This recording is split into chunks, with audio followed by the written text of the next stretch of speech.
أعوذ بالله من شرور أنفسنا ومن سيئات أعمالنا من يهده الله فلا مضل له ومن يضلله فلا هادي له أشهد أن لا إله إلا الله وحده لا شريك له وأشهد أن سيدنا ونبينا محمدا عبده ورسوله اللهم صل وسلم وبارك على سيدنا محمد وعلى آله وأصحابه أجمعين سبحانك لا علم لنا إلا ما علمتنا إنك أنت العليم الحكيم رب اشرح لي صدري ويسر لي أمري واحلل عقدة من لساني يفقه قولي اللهم لا سهل إلا ما جعلته سهلا وأنت تجعل الحزن والصعب إذا شئت سهلا ولا حول ولا قوة إلا بالله العلي العظيم أما بعد.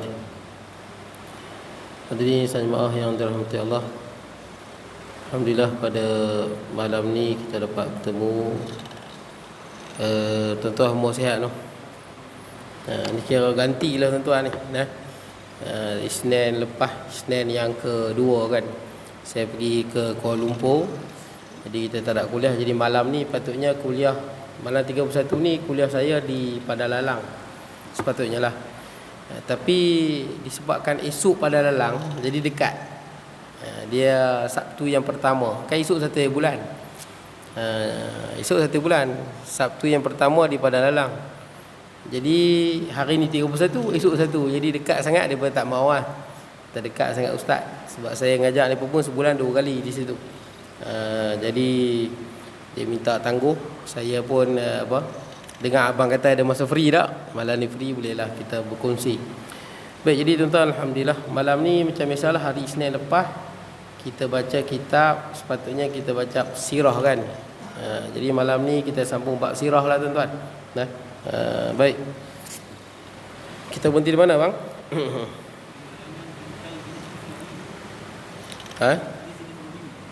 Jenis-jenis wahyu, betul?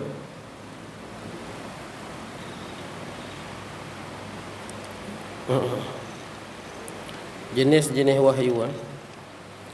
Saya try bawa kitab satu ni, terjemahan dia mungkin dekat-dekat dengan abang. Ni kitab lama saya dulu. Kita tengok jenis-jenis wahyu tuan-tuan. Bagaimana wahyu diturunkan pada Nabi sallallahu alaihi wasallam. Sekejap, saya nak tengok muka surat berapa saya tanda tadi. Baik. Jenis-jenis wahyu. Pembahagian wahyu. Qala musannifu rahimahullahu taala wa nafa'na bi ulumi fid darain, kata pengarang. Sebelum dijelaskan dengan lebih lanjut tentang kehidupan Nabi sallallahu alaihi wasallam semasa risalah dan nubuwah. Risalah ni risalah wahyu lah, dan nubuwah kenabian. Ada baiknya jika dijelaskan terlebih dahulu tentang pembahagian wahyu. Maksudnya bagaimana wahyu disampaikan kepada Nabi sallallahu alaihi wasallam. Ini wahyu daripada Allah disampaikan kepada Nabi sallallahu alaihi wasallam, bagaimana cara dia. Kita tahulah melalui malaikat kan. Tapi dia ada cara lain lagi tuan-tuan. Cara Allah Taala sampaikan wahyu kepada Nabi sallallahu alaihi wasallam yang merupakan sumber risalah dan batasan-batasan dakwah. Yang mana wahyu inilah menjadi sumber dakwah Nabi sallallahu alaihi wasallam. Jadi apa yang kita amalkan dalam ajaran Islam ni tuan-tuan sampai hari ini merupakan sumber dia wahyu. Maksudnya sumber dia daripada Allah Azza wa Jalla, daripada Rabbul Alamin, daripada Tuhan sekalian alam. Yang kita semayang, puasa ni, ini adalah syariat dia, Allah Ta'ala yang syariatkan. Ada kebaikan dia, limaslahatil ibad, untuk kebaikan hamba. Ibnu Qayyim membahagikan wahyu mengikut tingkatnya seperti berikut. Wahyu dia ada berapa tingkatan? Dalam kitab ni disebut ada 7 tingkatan. Sebagai ulama tambah sampai jadi 8 tingkatan. Maksud dia cara Allah menyampaikan wahyu pada Nabi sallallahu alaihi wasallam, kalau yang kita tahu melalui Jibril, itu satu tuan-tuan. Sebenarnya dia ada 7 cara. 7 cara. Sebagai ulama tambah lagi 8 cara. Baik. Jadi kita tengok cara yang pertama, bagaimana Allah menyampaikan wahyu kepada Nabi-Nya sallallahu alaihi wasallam. Yang pertama, mimpi yang benar. Mimpi tuan-tuan. Ini merupakan permulaan wahyu yang turun kepada Nabi sallallahu alaihi wasallam. Kalau tuan-tuan ingat, kita sebut tuan-tuan sebelum Rasulullah menjadi rasul, Rasulullah mimpi kan, menurut riwayat sirah lah, selama 6 bulan melihat fajar shadiq. Betul tak? Fajar shadiq ni fajar yang apa? Kita tengok di tempat matahari nak terbit tu, sebelum subuh kita akan nampak cahaya yang mencapah macam tu. Nah, cahaya bukan memanjang ke langit, dia mencapah. Macam ni namanya mencapah. Sebelum subuh tuan-tuan. Bila naik je cahaya tu, masa dia masuk subuh lah. Jadi Rasulullah selama 6 bulan, Rasulullah tengok dalam mimpinya, pada waktu malam Rasulullah nampak ada cahaya fajar di ufuk. Ufuk tu kaki langit lah. Selama 6 bulan. Jadi itu wahyu yang pertama, ini mimpi tuan-tuan. Mimpi yang benar disebut sebagai ar-ru'ya salihah. Dan kita pun baca dalam Al-Quran yang mana Nabi Ibrahim AS kan dia berkata pada adaknya kan, qala ya bunayya inni ara fil manam anni asbahuka fanzur madza tara. Yang mana Nabi Ibrahim AS sebut, wahai anak, ini disebut kat Nabi apa? Ismail. Masa tu Nabi Ismail umur lebih kurang 13 tahun ataupun 14 tahun. Syik gitu tuan. Inni ara azbahuka inni ara fil manam anni azbahuka. Kata Nabi Ibrahim, aku mimpi nampak sembelihang. Kan kita mimpi kita nampak kita, betul tuan? Kita mimpi kan kita nampak kita. Kan tuan-tuan pernah mimpi tak? Kita mimpi macam kita tengok kita pakai baju merah, kita dalam mimpi kita nampak kita naik motor. Betul tak? Kadang-kadang kita nampak kita bergerak di dalam mimpi tu. Jadi sebab tu Nabi Ibrahim bila dia mimpi, ini wahyu tuan-tuan. Ini bagi Nabi tuan-tuan. Bagi Nabi mimpi itu mimpi yang benar. Malah saya pernah sebut kat tuan-tuan, sebagai ulama sebut Nabi ni tak ada mimpi basah tuan-tuan. Mimpi basah maksudnya dia mimpi kita berzina ataupun berjima dengan siapa-siapa, kita bangun-bangun keluar mani kan. Nabi tak ada mimpi itu. Sebab Nabi tidak ada mimpi daripada syaitan. Biasanya mimpi basah ni kalau kita penat, betul tak? Kita penat, tak larat, masa tidur tu tak baca apa, selalunya dia akan mimpi lah. Mimpi berjima kan. Kadang-kadang keluar mani, kadang-kadang tak keluar. Tapi itu mimpi daripada syaitan. Nabi-Nabi tak ada mimpi tu. Mimpi-mimpi buat maksiat lah, tak ada. Jadi Nabi Ibrahim mimpi nampak dia sembelih anak dia. Jadi mula-mula mimpi Nabi Ibrahim ingatkan, ini apa?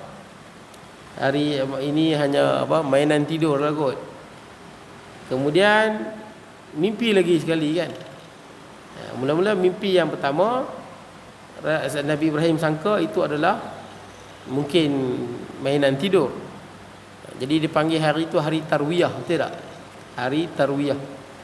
Tarwiyah kan kita ada hari Tarwiyah 8 Zulhijjah tu. Kita panggil hari Tarwiyah. So, dia tak jelas lagi. Nabi Ibrahim tak jelas lagi kehendak mimpi itu. Nabi Ibrahim masih lagi bertanya-tanya, benar ke mimpi ini? Bertanya-tanya pada diri dia. Malam hari Arafah tu 9 Zulhijjah, Nabi Ibrahim mimpi sungguh kali kedua mimpi yang sama. Maka 9 Zulhijjah kita panggil apa? Hari Arafah. Betul tak? Sunat puasa kan? Arafah tu makna dia apa? Maksud dia tahu. Arafah maksud dia tahu. Siapa yang tahu? Sebagai ulama kata tahu Nabi Ibrahim lah. Mimpi yang pertama dia tertanya-tanya, betul ke tak betul ni? Sebab sembelih anak tuan-tuan. Tiba-tiba esok malam mimpi lagi. Maka Nabi Ibrahim pun tahu betul lah. Nabi Ibrahim pun tahu mimpi ini memang arahan daripada Allah supaya sembelih anak dia. Maka Nabi Ibrahim pun bagi tahu anak dia macam saya sebut tadi lah. Bagi tahu kat Nabi Ismail, katanya aku nampak sembelih hang dalam tidur. Fanzur maza tara, apa pandangan hang? Itu panggil hari Arafah. Dan 10 Zulhijjah Nabi Ibrahim sembelih Nabi Ismail, tapi tak jadi, tuan-tuan tahu kan? Tak jadi. Ada riwayat kata sembelih dah tapi tak lut. Sembelih tapi tak lut, tak makan. Sembelih berkali-kali tak lut. Sembelih tak lut. Maka Nabi Ibrahim sampai Nabi Ibrahim palingkan muka Nabi Ismail ke tanah. Supaya apa? Supaya Nabi Ibrahim sangka tak sembelih ni tak lut sebab mungkin sebab hati dia berat. Betul tak kan? Berat sangat hati dia nak sembelih anak dia. Sebab itu satu-satunya anak dia, belum lagi dapat Nabi Ishaq, belum lagi. Satu-satunya anak Nabi Ibrahim, yang Nabi Ibrahim nak anak berpuluh tahun baru dapat. Baru umur dalam 13 tahun, dalam umur 14 tahun, 13 tahun macam tu. Kena sembelih anak pula. Padahal ini satu-satunya anak dia. Jadi masa sembelih tak makan, Nabi Ibrahim palingkan muka dia ke tanah, sembelih. Tak makan juga sebab Nabi Ibrahim sangka tak makan mungkin sebab tangan dia tak sanggup nak apa? Tekan. Ketika itulah tuan-tuan datangnya kibas. Maksudnya Nabi Ibrahim memang dah sembelih anak dia, dah sembelih dah. Cuma tak makan tuan-tuan. Bukan maksud dia baru nak letak tak. Ikut riwayat Nabi Ibrahim memang dah usaha, cuba tapi tak makan. Dengan izin Allah tak makan. Maksudnya Nabi Ibrahim telah menunaikan perintah Allah. Betul tak? Dah menunaikan perintah Allah, tapi dengan izin Allah tak makan. Tapi saya nak beritahu tuan-tuan, mimpi itu betul ya. Mimpi itu betul. Jadi Nabi ni mimpi. Dan sebelum saya lupa tuan-tuan, Nabi pun sebut pada akhir zaman nanti, mimpi-mimpi orang yang beriman ini benar. Mimpi orang yang ni akhir zaman sekarang ni, mimpi orang-orang yang benar-benar beriman benar. Maksud dia ada makna dia.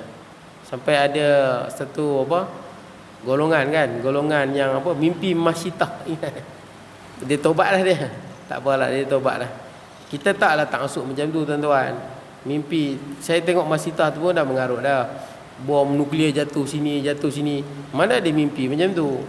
Tak ada mimpi bagi tahu jadi gini, tak ada. Dia cuma ada kadang-kadang satu mimpi yang memberitahu peristiwa yang besar ada.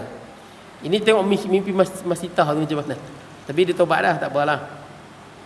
Mimpi dia kata jadi macam ni. Memang mengarut tuan-tuan. Dah jadi ramalan ahli nujum dah. Mimpi bukan macam tu. Mimpi yang benar ni, dia bagi satu tanda yang besar.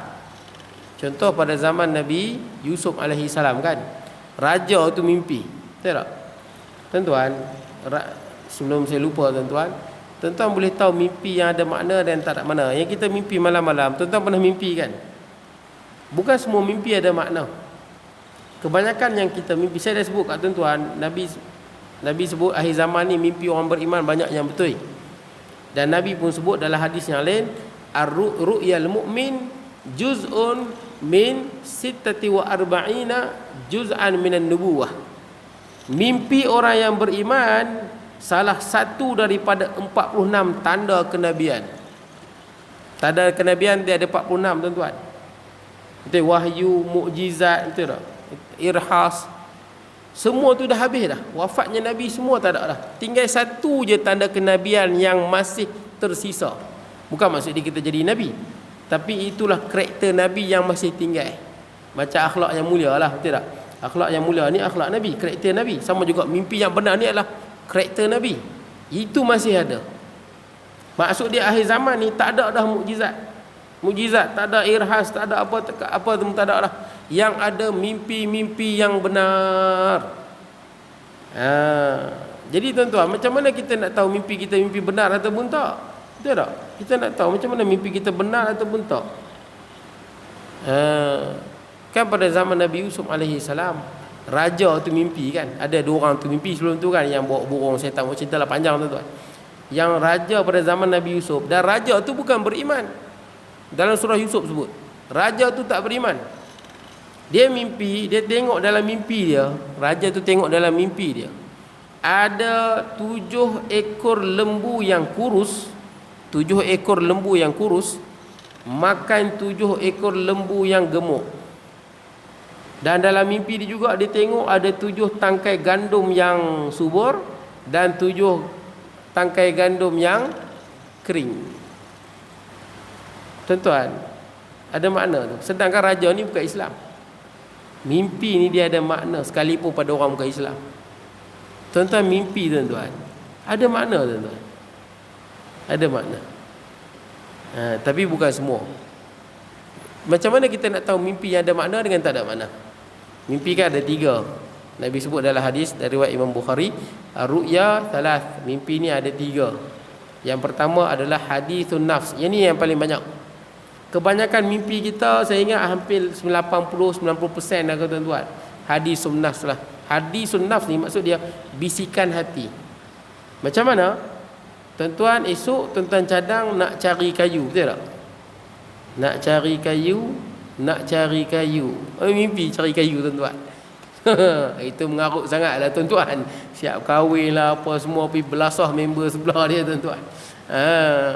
Betul tak? Tapi boleh jadi. Kita dengan bini kita cadang nak pergi mana? Esok nak pergi pasar. Malam tu mimpi. Kita cadang esok nak pergi ambil motor kan. Baru bayar nak pergi ambil kat kedai. Malam tu mimpi lah. Yang mengganggu perasaan kita. Apa sahaja yang menjadi apa? Yang memenuhi jiwa kita. Kadang-kadang dia terbawa-bawa dalam mimpi. Betul tak? Terbawa-bawa dalam mimpi. Inilah yang paling banyak. Kita duduk buat rumah orang. Contohnya kita ada kek sawit. Kadang-kadang malam tu pun kita mimpi kek sawit tuan-tuan. Kita duduk buat rumah orang. Kita tukang duduk buat rumah orang. Duduk buat. Kadang-kadang mimpi malam tu pun kita buat rumah orang. Terbawa-bawa tuan-tuan. Yang ni yang paling banyak tuan-tuan. Paling banyak. Yang kedua, takhwifus syaitan. Syaitan menakutkan kita. Macam mana? Tuan-tuan, ada seorang sahabat Nabi, dia mimpi kepala dia putih. Kepala dia putih. Ni sahabat Nabi SAW. Maka dikejap kepala dia. Kepala dia putih. Kalau orang Melayu, kepala putih, panggil apa tuan-tuan? Orang Melayu banyak nama.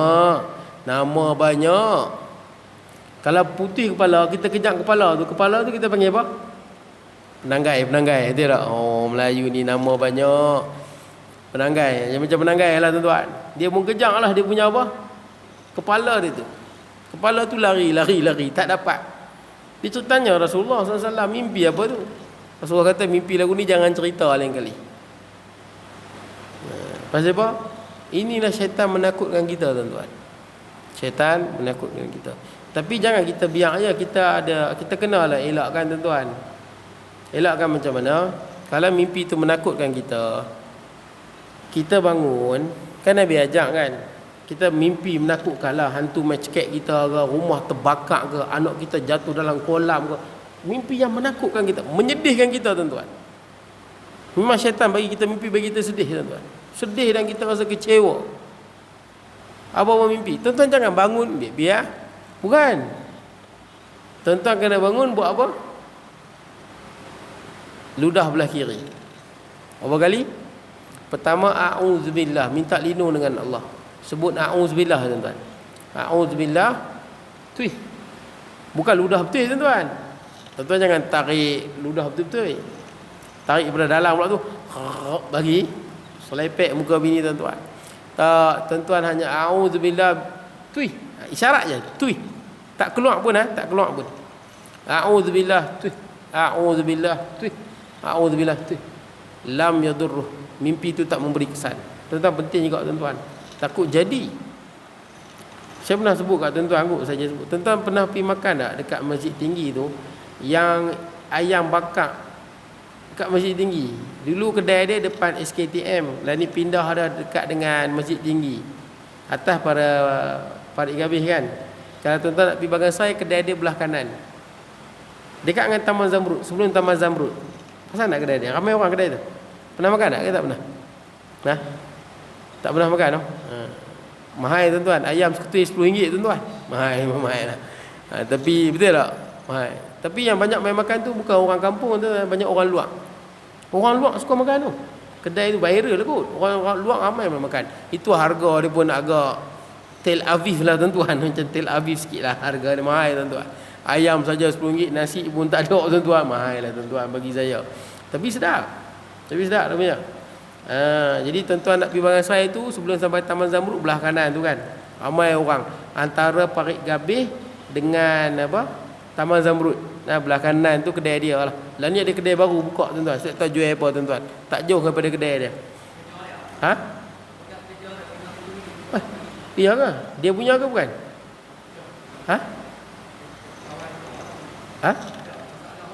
Oh, iya ke?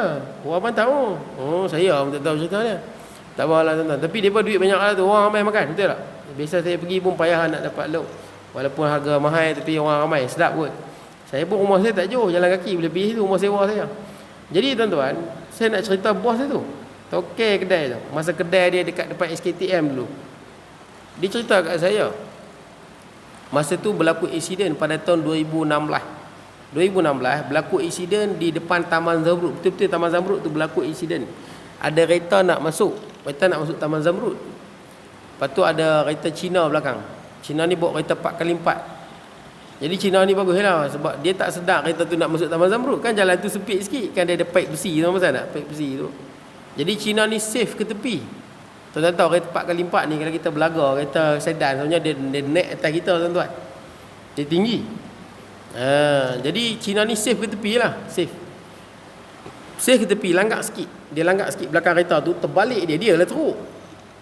Kalau dia hentam terus, yang dalam kereta tu teruk, dia tinggi. Tapi dia safe sikit, dia langgar tepi, dia terbalik tuan-tuan. Jadi saya tengoklah dia bawa pulak Cina tu, kereta tengah terbalik tu, pulak Cina tu dia tarik pulak. Darah keluar banyak tu, macam pili keluar. Dia duk pegang kepala dia macam ni, saya tengok darah dia keluar banyak. Orang kata susahlah nak selamat pasal darah banyak sangat. Tapi dia sedar lagi. Masa tu tokek tu ada. Tokek tu kata apa kat saya? Tokek tu kata dia ada anak lelaki seorang. Anak perempuan saya tak tahu, tapi anak lelaki dia seorang je. Sama ada itu anak tunggai dia ataupun anak lelaki seorang tu je. Tapi seorang je anak lelaki dia. Ada anak perempuan saya tak pasti. Yang saya tahu anak lelaki dia ni kawan dengan adik saya. Sekolah Sabar anak dia. Anak dia mati tuan-tuan. Tak jauh pada kedai dia. Dekat SKTM, kedai dia tu bertemu dengan imam masjid Ridwan juga tuan-tuan. Tahu Ridwaniyah tu? Ridwan nama dia. Ada masjid tepi sekolah Ridwaniyah tu, Teluk Medan. Masjid Ridwan juga tu, tak silap, sama dengan tuan nama kan. Masjid itulah. Imam tu masih ada lagi. Kuih-kuih. Rumah dia tepi sekolah SKTM tu. Tak kenal kot imam tu, rendah-rendah. Jadi imam tu keluar nak pergi semayang Zuhur kot. Keluar pada rumah dia tak nampak motor anak dia bawa. Tak jauh pada kedai dia. Langgar imam tu punya kereta, pecah muka ni. Mati anak dia. Sian tuan-tuan. Okay, Allah Ta'ala bagilah dia maju dalam niaga. Lu kena kedai dia biasa tuan-tuan, depan SKTM tu. Keli bakar kan. Bila ni dah maju lah, banyak duit lah tuan-tuan. Dia cerita kat saya sebelum anak dia mati tu. Ni dia cerita masa kat tempat insiden tu.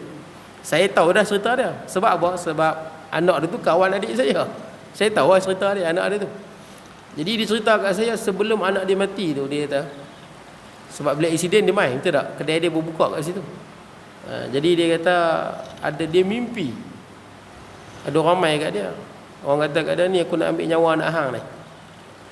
Dia mimpi tu mengganggu jiwa dia. Dia biar. Lepas tu mai lagi.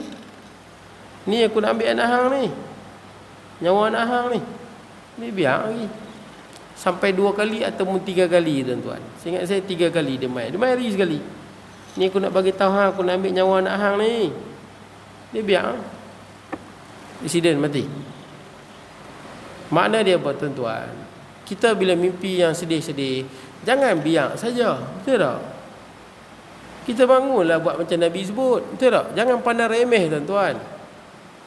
Sebab Nabi sebut, siapa yang buat macam Nabi sebut, mimpi tu tak akan memberi apa-apa mudarat pada dia. Boleh tak? Makna dia kalau kita tak buat, boleh jadi mimpi tu jadi. Betul tak? Dengan izin Allah lah tuan-tuan. Dengan izin Allah. Nabi sebut siapa yang mimpi menakutkan, kawan ni matilah, mimpi yang menakutkan kita. A'udzubillah tu. A'udzubillah tu. A'udzubillah tu. Boleh ya? Buat tuan-tuan, jangan tak buat. Lepas tu ubah sikit tempat tidur, bergerak sikit. Nah, ubah kedudukan tidur tu. Boleh lah. Jangan biarkan, jangan pandang remeh tuan-tuan. Bila saya dengar cerita orang tua ni, nampak ni, satu amalan sunnah Nabi yang simple tapi penting tuan-tuan. No? Amalkan tuan-tuan. Risaulah. Saya baru ni. Saya ni rakam tuan-tuan ni. Tak kat YouTube. Kalau bini dengar tak tahu lah tuan-tuan. Tak apalah, saya cerita jugalah. Bini saya tuan-tuan, dia kerap juga mimpi menangis tuan-tuan.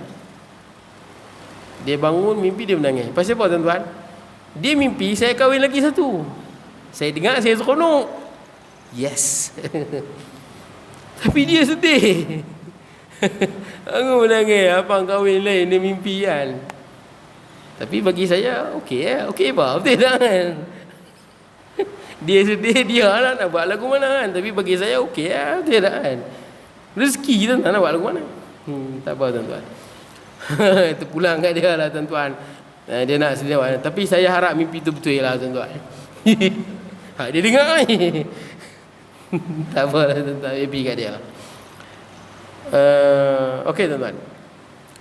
Itu yang kedua. Yang pertama, kerana jiwa kita, mimpi kerana jiwa. Yang kedua, syaitan menakutkan kita. Ini pun banyak tuan-tuan. Mimpi hantu lah, mimpi ni, apa saja mimpi yang menyedihkan tuan-tuan. Mimpi yang menyedihkan tuan-tuan, bagi tuan-tuan marah, tuan-tuan kecewa, ini syaitan punya kerja. Boleh lah. Jangan tuan-tuan mimpi bergaduh dengan abang tuan-tuan. Tuan-tuan bangun, tak guna betul. No, syaitan punya kerja tu. Boleh no? Syaitan punya kerja supaya kita bergaduh. Jangan percaya mimpi lagu tu. Syaitan punya kerja. Yang ketiga, busyra minallah, kabar gembira daripada Allah. Contohnya tuan-tuan mimpi apa? Mimpi-mimpi yang benar lah, yang ada tanda kan. Macam cerita Nabi Nabi Yusuf tadi tu kan. Rupanya makna mimpi tu apa? 7 tahun nak mai ni, 7 tahun yang subur. Tu yang lembu gemuk tu, 7 ekor. Tangkai 7 tangkai yang subur. Lepas 7 tahun ni dia akan mai kemarau pula. Itu yang lembu kurus makan lembu gemuk. Tuan-tuan, zaman Nabi Yusuf dah kata dah, bila apa? Fama hasadtum, bila kita makan, kita menuai menanam, jangan makan semua hasil. Sebab apa? 7 tahun ni subur, lagi 7 tahun dia akan teruk. Ada sebahagian mereka yang tak dengar peringatan pada Nabi Yusuf. Tak ada makanan tuan-tuan. 7 tahun pada zaman Nabi Yusuf tu memang tak ada makanan, habis kering, kemarau. Sampai orang makan orang tuan-tuan. Zaman Nabi Yusuf, orang makan orang. Pasal tak dengar pesanan Nabi Yusuf AS. Boleh tuan-tuan? Jadi tuan-tuan nak tanda dia lah. Kalau tuan-tuan tahu mimpi tu benar tak benar, tuan-tuan mimpi, tuan-tuan tertanya-tanya. Contohnya lah, malam ni tuan-tuan mimpi, tuan-tuan jumpa seorang tua. Muka dia bercahaya di Mekah ke, di Madinah ke. Kemudian dia kata kat tuan-tuan, perbanyakkan istighfar. Soalnya dia ada makna. Betul tak kan? Siapalah dia? Betul tak ada makna? Ataupun tuan-tuan mimpi, tuan-tuan jalan-jalan nak pergi masjid, tengok-tengok langit terbelah, tuan-tuan nampak syurga, nampak pintu langit. Betul tak? Ini semua mimpi yang ada makna. Tapi tuan-tuan tak payahlah nak kejang sangat tuan-tuan. Kita ni beramal kerana Allah. Boleh lah. Bukan kita beramal, kenapa banyak sembahyang tahajud ni? Kenapa banyak berzikir istighfar ni? Aku nak mimpi hebat-hebat lah. No. Kita beramal semata-mata kerana Allah. Sekalipun selama kita hidup, kita tak pernah dapat mimpi macam tu. Boleh lah. Beramal kerana Allah, bukan pasal nak dapat mimpi hebat-hebat. Kita tengok yang kedua. Apa yang dicetuskan ke dalam jiwa dan hati Rasulullah SAW tanpa dilihatnya sebagaimana yang dinyatakan oleh Nabi SAW. Maksud dia bukan melalui mimpi. Dia macam ilham tuan-tuan. Wahyu tu dah ada di dada Nabi SAW. Boleh tak? Wahyu tu dah ada di dada Nabi SAW. Macam ilham, kita sebut ilham tuan-tuan. Kalau kita ilham tuan, tapi Nabi ni wahyu tuan-tuan. Dalam bentuk ilham tapi wahyu yang benar. Kita tengok apa kata Nabi SAW. Sesungguhnya Ruhul Qudus menghembuskan ke dalam diriku. Yang ni apa? Ruhul Qudus apa tuan-tuan? Jibril lah. Jibril. Bahawa satu jiwa sama sekali tidak akan mati sehingga disempurnakan rezekinya. Ni wahyu. Wahyu dia apa? Ingat, siapa-siapa pun, saya ke tuan-tuan ke, binatang sekalipun takkan mati selagi rezeki dia tak habis. Kan tuan-tuan, kita takkan mati selagi mana rezeki kita tak habis. Tuan-tuan isyak ke apa? Saya ni nak cerita banyak kat tuan-tuan. 32. Sekarang 8. Cepat, saya nak cuba habiskan malam ni, insya-Allah boleh habis ni. Tuan-tuan kena Datuk Hairi Bukit Merah, Pencen Jusasi. Dia lagi 3 langkah, kalau dia duduk dalam polis, dia boleh naik ketua polis negara. Datuk Hairi meninggal dah kan, Covid.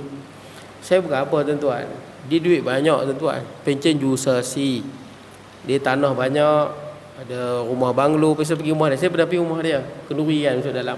Datuk Hairi ni kira orang hebat lah dalam polis tuan-tuan. Kawan dia pun ada, dia cerita ada kawan dia toke-toke Cina yang besar-besar. Kawan dia orang yang senang lah, orang yang kaya lah tuan-tuan. Tapi tuan-tuan meninggal lah tuan-tuan. Saya terkejut juga lah tuan-tuan, sebab dia sihat. Saya jumpa dia dulu 2017. Mula saya jumpa dia 2017, lebih kurang 5 tahun lepas. Sihat tuan-tuan dia. Sihat sungguh. Sihat. Dia tanya ada penyakit, dia kata tak ada penyakit. Sihat dia tuan-tuan. Dengan dia pergi kebun, dia pun aktif. Badan dia pun bukan berisi, badan dia steady kan, elok.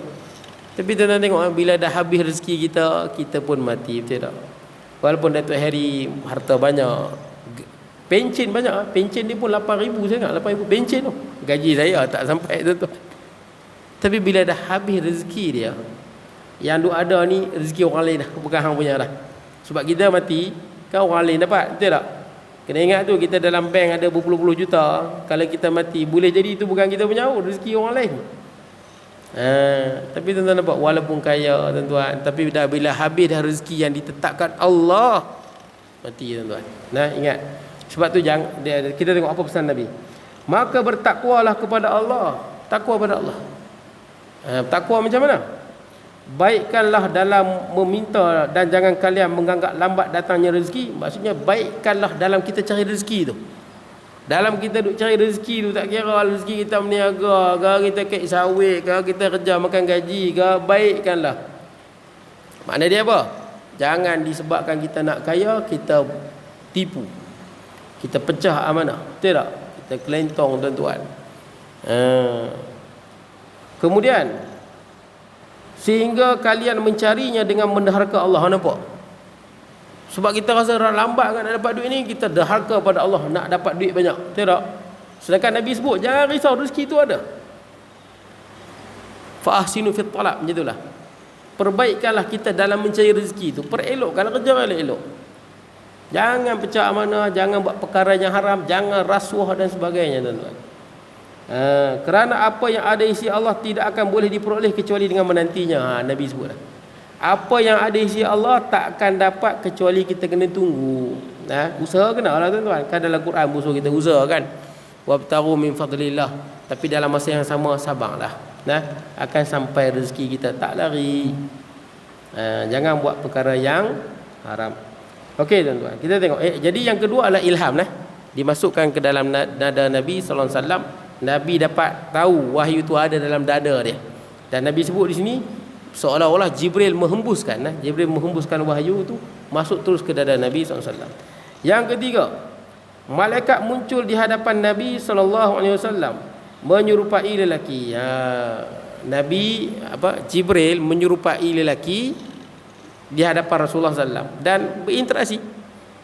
Jibril menyerupai manusia, lalu berbicara dengan baginda hingga baginda memahami secara terus menerus apa yang dibicarakannya. Jibril mai dalam rupa manusia, kemudian bercakap dengan Nabi SAW sehingga Nabi faham apa yang Jibril sampaikan. Dalam tingkatan ini kadang-kadang para sahabat juga dapat melihatnya. Kadang-kadang sahabat pun tengok tuan-tuan. Macam dalam hadis Jibril, saya tak dapat cerita lah, panjang hadis Jibril tu. Yang ringkasnya, ketika sahabat duduk dengan Nabi SAW, hadis Jibril ni yang cerita tentang rukun iman, rukun Islam, ihsan, itu hadis Jibril tu. Dia panggil hadis Jibril sebab sahabat nampak Jibril tu. Tengah Rasulullah dengan para sahabat, hadis ni pada Sayyidina Umar radhiyallahu an. Sahabat ramai duduk dengan Nabi, tiba-tiba datang seorang lelaki yang rambut dia sangat hitam pekat, kulit dia sangat putih kan, bajunya sangat putih dan tidak ada kesan daripada jauh. Kalau tuan-tuan di Arab, tuan-tuan berjalan, dia akan debu melekat kat baju tuan-tuan. Kat rambut, baju mesti melekat punya. Tapi laki ni baju putih melepak, rambut hitam pekat, dan tak nampak dia ni mai daripada tempat jauh. Wala ya'rifu minna ahad, dan kami pun tak kenal. Dia bukan penduduk Mekah, bukan penduduk Madinah, tapi mai seolah-olah siap kemas tuan-tuan, kemas sekemah-kemah. Kemudian panjanglah hadis dia tuan-tuan. Sampailah bila dia pergi, bila dia lelaki tu pergi, dia mai, dia duduk kat Nabi, dia duduk macam apa? Tahiyat awal tuan-tuan. Dia duduk dekat Nabi ni, dia lutut dia bertembung kat lutut Nabi. Memang rapat lah. Dia punya lutut, bila kita duduk macam tahiyat awal tuan-tuan, kan lutut bertembung dengan lutut kalau rapat. Dia duduk depan, dan letak tangannya di atas paha dia. Apa tu cerita panjanglah hadis dia tuan-tuan. Kemudian Jibril pun pergi. Bila Jibril pergi tuan-tuan, sahabat semua nampak. Kemudian bila Jibril pergi, kata Sayyidina Umar, falabistu maliyan, aku dalam keadaan kebingungan. Dalam beberapa ketika Sayyidina Umar kebingungan, tertanya-tanya, siapa lelaki tu? Dia tertanya, maksud dia tercengang. Sayyidina Umar tercengang lama. Tercengang, siapa dia ni? Dah lah kami tak kenal, handsome pula tu rupa dia.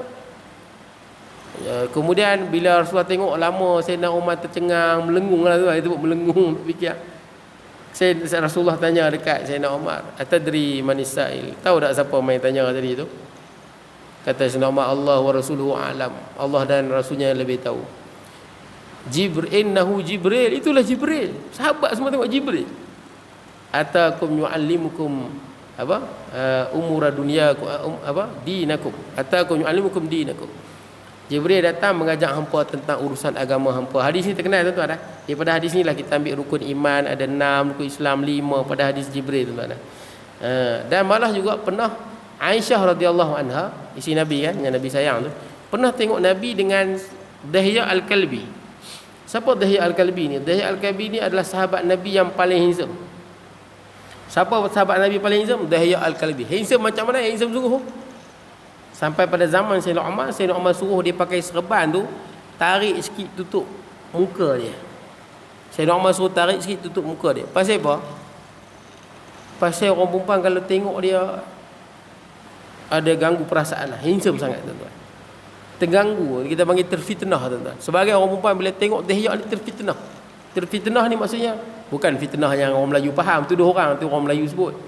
Fitnah adalah agama, terfitnah ni maksudnya bila kita tengok dia terganggu perasaan kita. Kita tengok satu orang perempuan yang sangat cantik, janda lah, senang kata, betul tak? Janda umur 21, kahwin sat, bercerai tuan-tuan, lawa tak tahu nak kata. Kita tengok dia 2-3 hari tuan-tuan, bini kita duduk tengok, bang kenapa bang? Nampak tak? Mandi tak basah, betul tak? Makan tak kenyang. Bini kita tengok, bang kenapa bang ni? 3 hari dia tengok lain macam. Nampak tu? Itulah fitnah namanya, terfitnah. Ganggu perasaan kita, jiwa kita terganggu-ganggu. Ish, kalau aku tak dapat mesti imam dapat. Oh, dia kira tu. Tak boleh jadi ni. Nampak.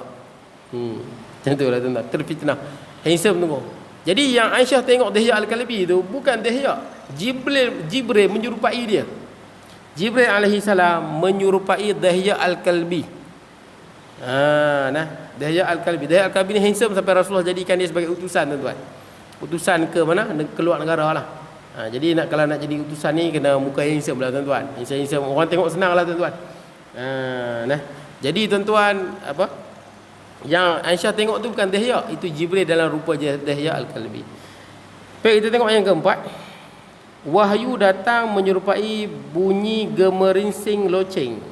Bunyi loceng tuan-tuan. Loceng. Loceng dulu-dulu tuan-tuan. Tong-tong-tong bunyi kuat tuan-tuan. Dan bunyi dia sangat kuat tuan-tuan. Ini merupakan wahyu yang paling berat. Ini yang wahyu paling berat. Waktu wahyu tu nak mai, dia datang bunyi loceng yang sangat kuat. Rasulullah dengar tuan-tuan. Kita tak dengar tuan, bukan maksud kita dengar macam terutamanya siren tu. Rasulullah dengar. Sangat kuat macam tuan-tuan. Macam kita macam bunyi loceng tuan-tuan. Tapi bunyi dia bukanlah macam loceng kita ni. Tapi Rasulullah bagi perumpamaan kalau dekat-dekat macam kita boleh dengar macam loceng lah tuan-tuan. Tapi yang Rasulullah dengar tu bukanlah sebiji macam loceng yang kita dengar ni tuan-tuan. Cuma dekat-dekat tuan-tuan, sebagai pembandingan. Menyerupai itu kata menyerupai tu macam bunyi loceng yang kuat. Ini merupakan wahyu paling berat dan malaikat tidak kelihatan. Rasulullah tak nampak malaikat tu. Maksud bunyi loceng yang sangat kuat, Rasulullah tak nampak malaikat Jibril alaihi salam. Hingga dahi baginda berkerut mengeluarkan keringat. Kalau wahyu jenis ni berkerut dahi Nabi dan berkeringat. Berpeluh tuan-tuan, berpeluh. Dahi dia berkerut dan berpeluh. Sekalipun pada waktu yang sangat sejuk, dingin. Kalau musim tu musim sejuk, tuan-tuan pernah pergi Mekah kan, kalau sejuk, Mekah bibir betul tak? Sejuk sangat sampai ke tulang tuan-tuan, sejuk sampai ke tulang.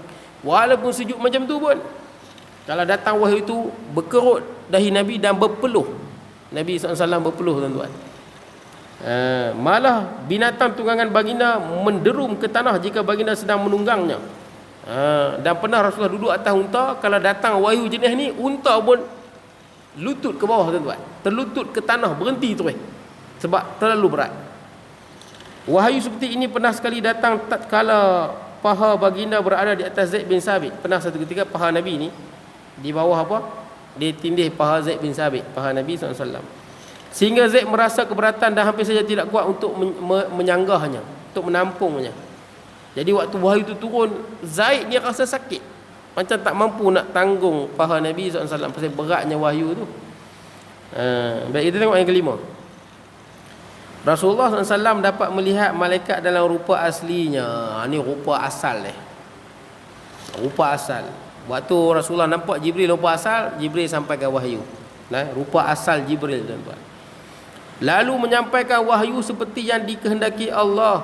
Wahyu seperti ini pernah datang 2 kali, sebagaimana yang disebutkan oleh oleh Allah Azza wa Jalla dalam surah An-Najm. Jadi tengok Jibril dalam rupa asalnya 2 kali, tuan-tuan. Yang pertama di Mekah, Rasulullah nak tengok rupa Jibril yang sebenar. Jibril kata, wahai Muhammad, kau takkan mampu tengok. Tak mampu tengok. Tapi Rasulullah nak tengok juga. Maka satu malam, pada malam bulan purnama, malam bulan cerah lah, tuan-tuan, malam 13, 14, 15 itulah, bulan purnama. Waktu ni Rasulullah SAW keluar nak ke tempat semayang. Nak keluar ke tempat semayang lah.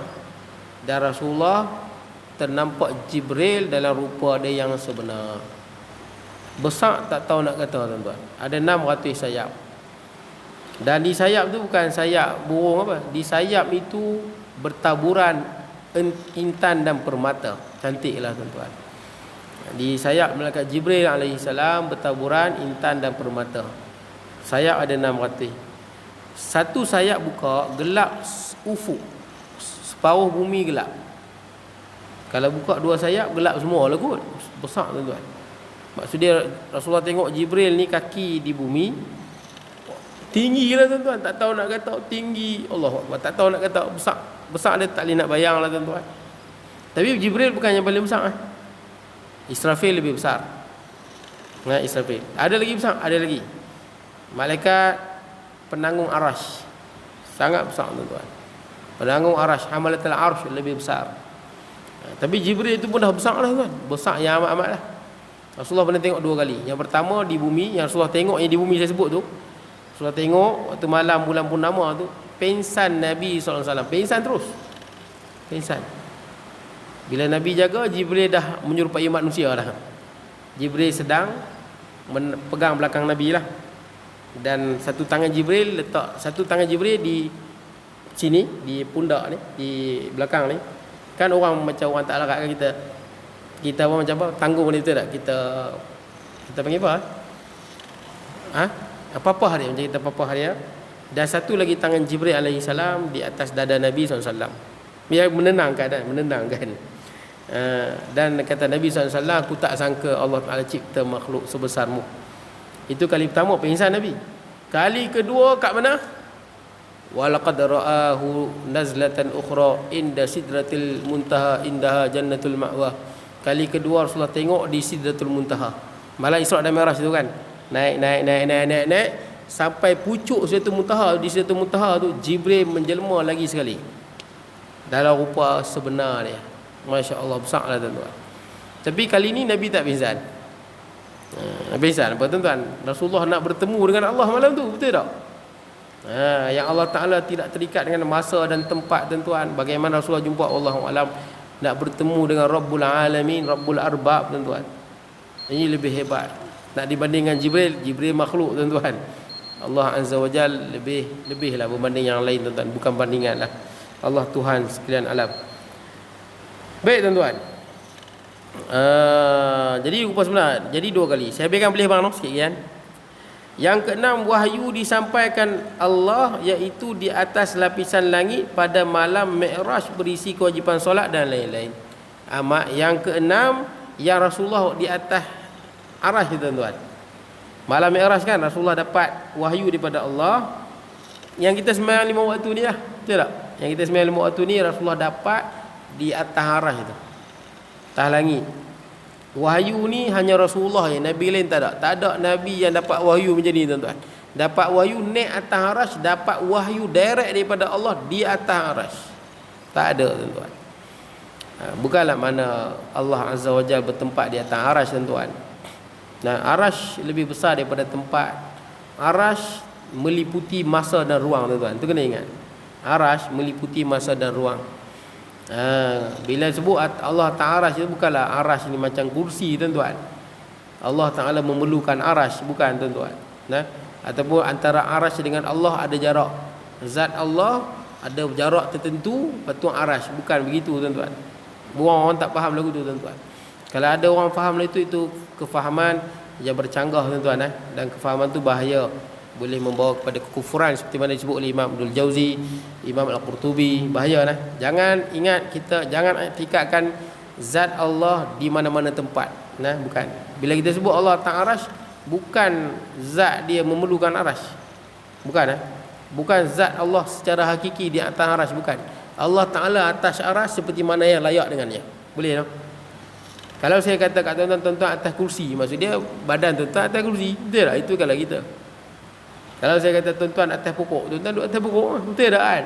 Kalau kata Allah atas arash, bukan makna zat Allah seketui atas tu, bukan. Tapi itu makna dia apa? Tafwid. Makna sebenar kita serah pada Allah Azza wa Jal. Tapi makna zahirnya atas arash lah. Betul tak? Hakikatnya bukan seketui zat atas itu.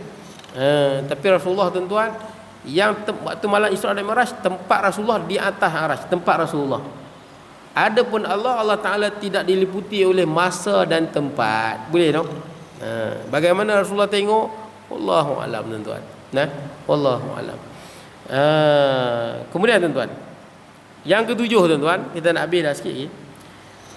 Allah Subhanahu wa Ta'ala berfirman secara langsung dengan Nabi SAW tanpa menggunakan perantara. Sembang terus, cakap terus. Sebagaimana Allah berfirman dengan Musa bin Imran.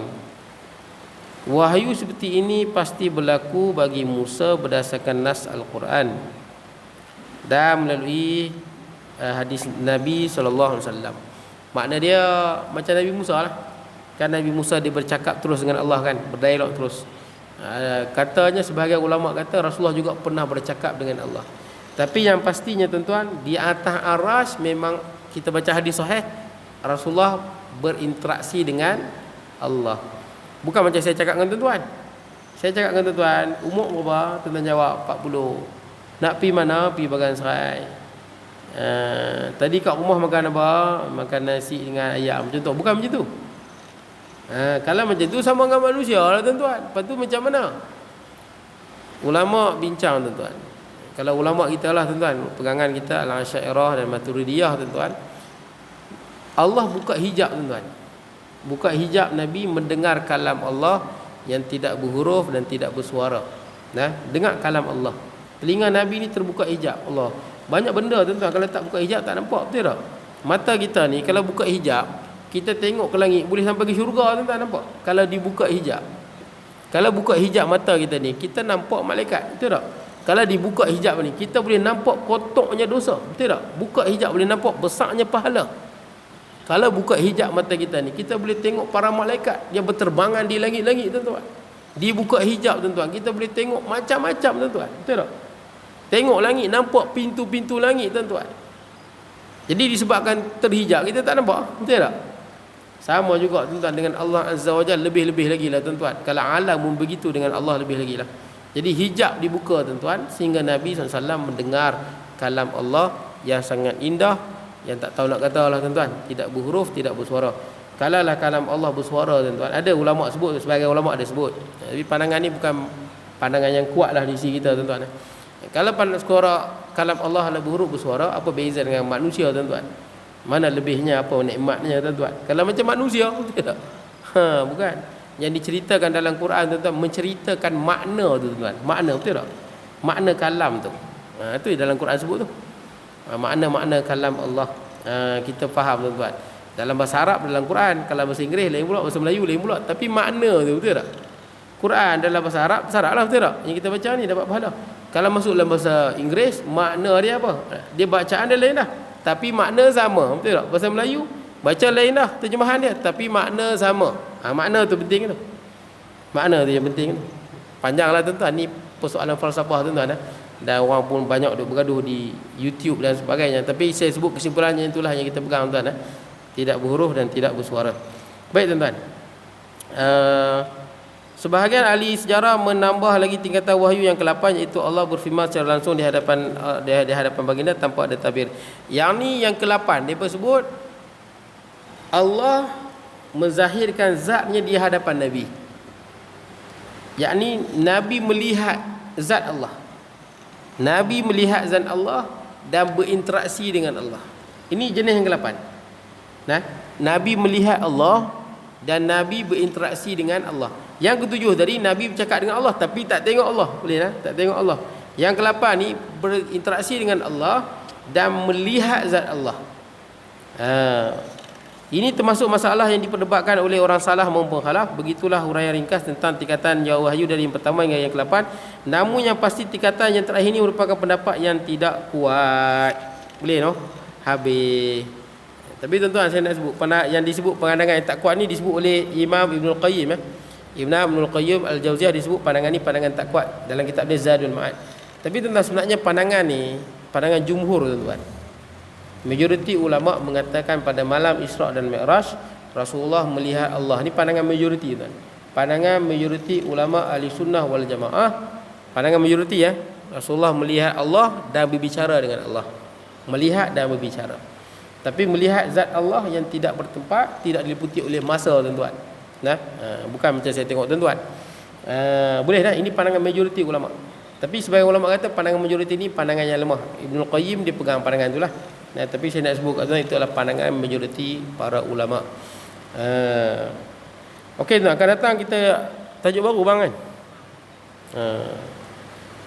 Saya mohon maaf tuan-tuan kalau ada kurangan dan sebagainya.